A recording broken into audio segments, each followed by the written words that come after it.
why Trump stopped the immigration raids, and who really is benefiting from this. And you'll want to stick around to the very end of this because I think you're going to find some really, really key insights here, whether you're for or whether you're against immigration. The fact is that there's always a reason and there's always a method to the madness. The headlines were quiet, but the move was loud. Trump paused immigration raids at farms, hotels, restaurants. But you might ask yourself the question, why? And who really benefits from this shift? Stick with me, and by the end of this video, you'll understand what this says about our policy, our politics, and the future of American labor. Hey, it's Brian. Like and subscribe to this channel, and you can become one of the original 500 members. Yes, YouTube loves membership, and this channel needs it as well. And I'm able to provide you with continued insights on a daily basis to your inbox. And folks, by the way, you can also help me feed the squirrels. Let's continue. So what really changed inside of the immigration policy? The DHS, this Department of Homeland Security, gave different guidance after the protests. Hospitality and agricultural industries are spared.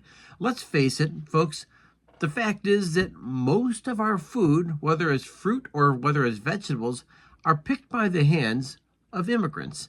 And sometimes those immigrants are illegal immigrants, and nobody wants those jobs. I don't think anybody wants to do the back-breaking labor involved in picking vegetables and fruit.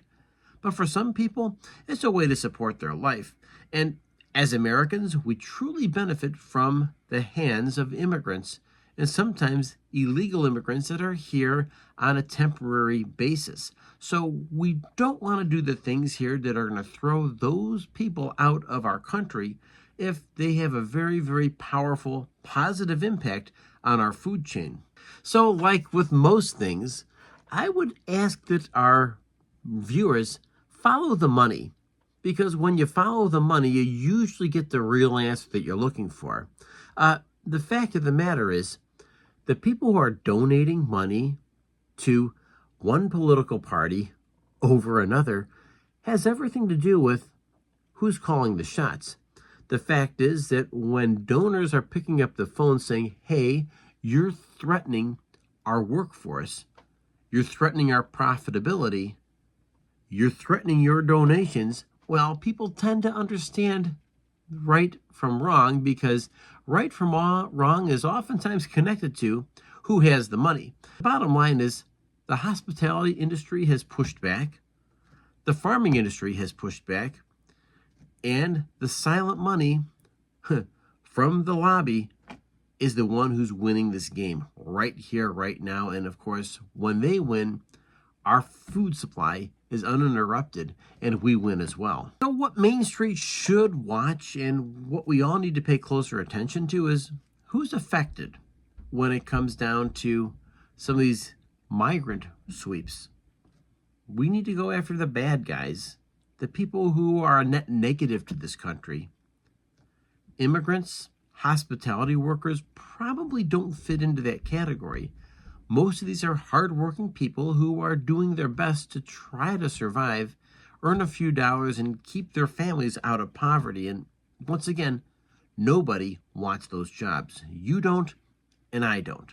But the fact is, we need to pay close attention, because with the flip of a switch, we know that these people can be getting raided, these people can be getting deported, and all of a sudden we have an interruption in our food supply. And we have an interruption in food supply, I can really guess what happens to the price of food, and I can also really guess who's going to wind up being stuck.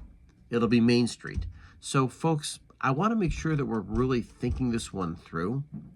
An illegal immigrant is an illegal immigrant, but all illegal immigrants are not created equally. That's the cold, hard reality of today's video.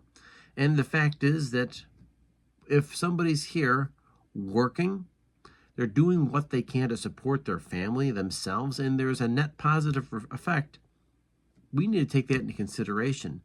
And that's a tough apple to take a bite out of for some people. But the fact is, we benefit from the hands of laborers, sometimes illegal immigrants, picking our food. So this wasn't really about compassion. So this really wasn't about compassion. It's really about convenience and control, and maybe the economic pipeline that we're all part of. And the fact is that when we talk about the things that matter, and sometimes matter a lot, you're going to do one of two things. Either one, you're going to start planting your own garden and try to raise your own food and fruit and vegetables, and you'll never get the variety you need. Or number two, you're going to accept the fact that illegal immigrants do play a role inside of our economy. Hey folks, my name is Brian. I want to ask you to subscribe to this channel, hit like, hit subscribe, leave a comment, and you help me feed the squirrels. And with that, remember folks, the biggest battle we're fighting every single day is the one between our ears. But stay healthy. Thanks for joining me, and I will catch you next video. Thank you.